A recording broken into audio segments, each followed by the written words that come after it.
All right, so a little backstory. We're going into Chapter 10.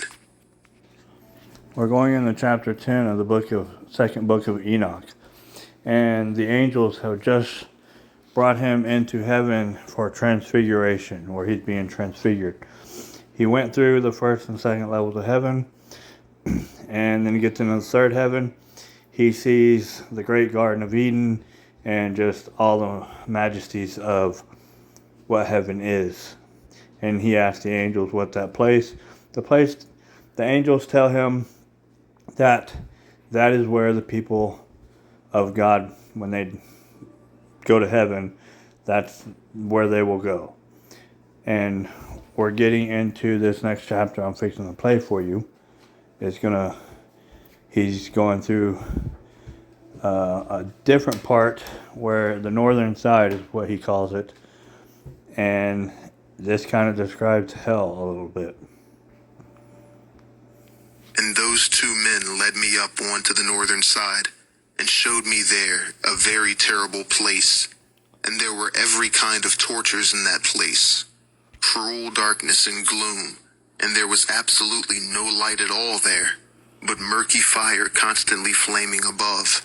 And there is a fiery river coming out, and everywhere in that entire place is fire, and everywhere there is frost and ice, thirst and shivering. While the physical restraints are very cruel, and the spirits were fearsome and merciless, bearing angry weapons, torturing without mercy. And I said, "Woe, woe, this place is so terrible."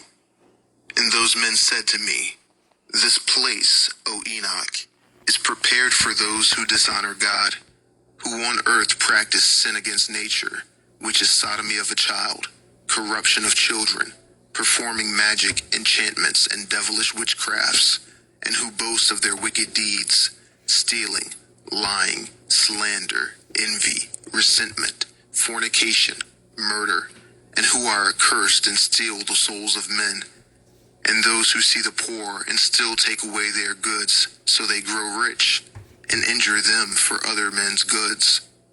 And this is reserved for those who, to satisfy their own emptiness, made the hungering die, those who clothe themselves by stripping the naked, and who did not know their Creator, but instead bowed to lifeless gods who have no soul, who cannot see nor hear, who are empty, and who built carved images, and bowed down to unclean fashioning of useless gods.